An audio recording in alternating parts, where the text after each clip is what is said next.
Velkommen til Filmhjørnet. Mit navn er Oscar Mølgaard. I dag sætter vi fokus på filmen Le Goût de Ruyédos, eller som den hedder på dansk, Smagen af ost og ben. Vi får besøg af psykolog Gertrud Brandt, der vil fortælle om coping og identitet.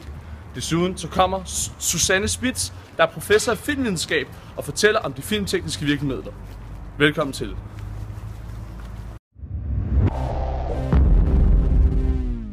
Gertrud Brandt, her til at begynde med, kan du så forklare os, hvad coping egentlig er? Jamen, coping, det er den måde, man håndterer en krisesituation på. Vi har for eksempel i eksemplet med vores film, Smagen af ost og ben, hvor vores hovedperson Stephanie, hun bliver udsat for en traumatisk ulykke med en spækhugger, hvor hun ender med at få amputeret sine ben.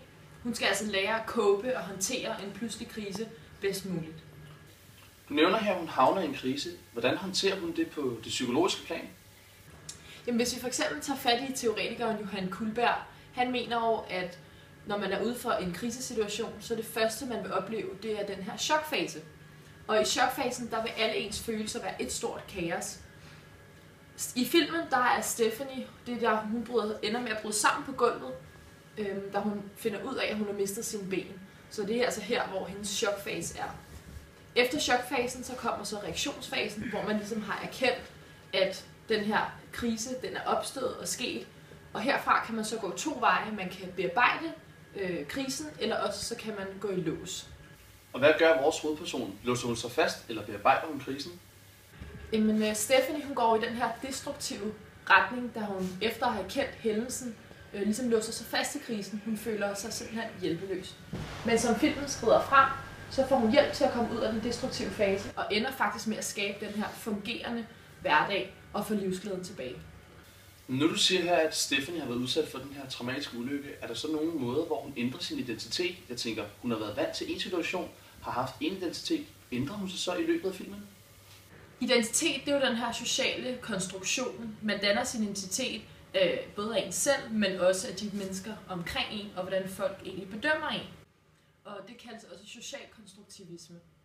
Teoretikeren Jerome Bruner, han siger jo, at ens identitet det er også en fortælling. Så kommer man ud for en krise, bliver man nødt til at ændre sin fortælling.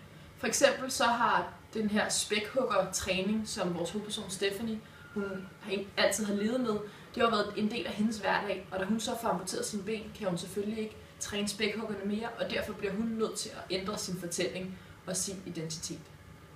Nu har vi set på den psykologiske del af filmen, nu går vi over på den mere filmtekniske del. Og til det, der har vi dig, Susanne Spitz, professor i filmvidenskab. Du vil gerne give dit bud på, hvordan vi kan analysere denne film. Ja, det vi kigger på med den her film, det er en shot-to-shot-analyse, og det vil sige, at vi kigger på kameraet, lyden, klipning og effekterne. Den største effekt i den her film, det er, at hun har fået amputeret benene, og der har instruktørerne valgt at bruge det, der hedder green screen, hvor alt det, der er grønt, det får en usynlig effekt. En væsentlig faktor i alle film er belysningen. Hvordan er lyssætningen i denne film? Ja, som vi kan se på det her billede, så er belysningen umættet.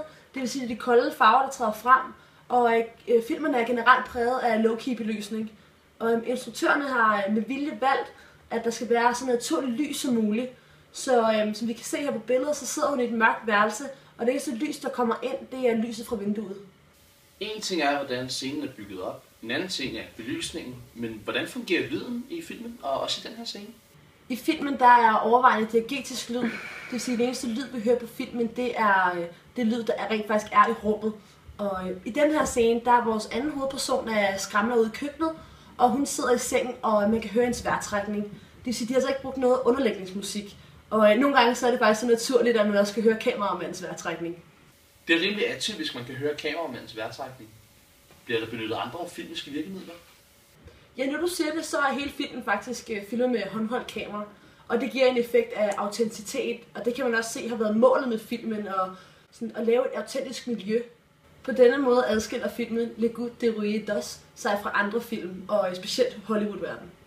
Det her var en gennemgang af filmen set fra et psykologisk perspektiv og set fra et filmteknisk perspektiv. Tidligere i dag fik jeg lov til at interviewe instruktør Jacques Audiard og de to hovedrolleindhavere Marion Cotillard og Mathias Schoenaerts. Bonjour et bienvenue, réalisateur Jacques Audiard, les acteurs Marion Cotillard et Mathias Schoenaerts.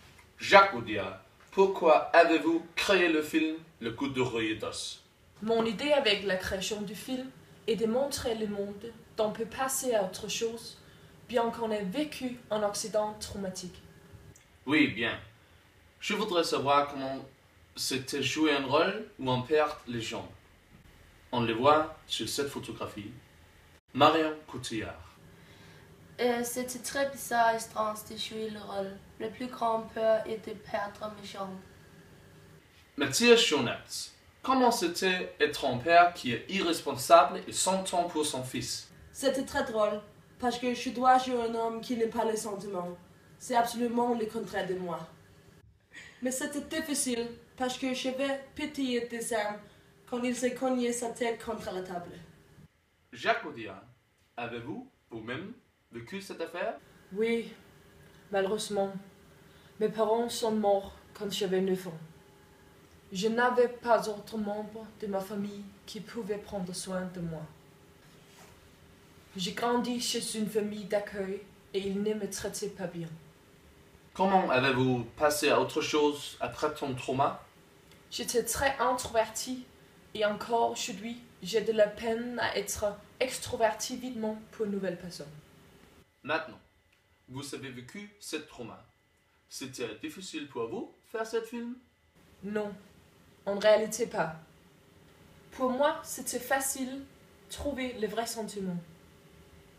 La part difficile est montrer les sentiments dans les acteurs, mais je pense que ça réussissait. Marion, est-ce que Jacques a raison? Oui, il a raison. Mais c'était très difficile pour moi parce que c'est ma plus grande peur. Oui, nous avons entendu la plus grande peur de Marion.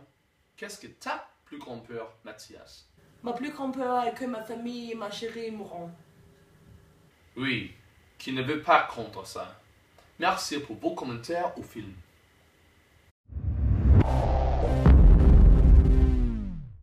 Tak til Gertrud Brandt og til Susanne Spitz for jeres medvirken her i aften. I næste uge kigger vi nærmere på genren science fiction, hvor vi blandt andet får besøg af skuespiller Carsten Bjørnlund. Mit navn er Oscar Mølgaard. God aften. Tak for at gøre det. Tak.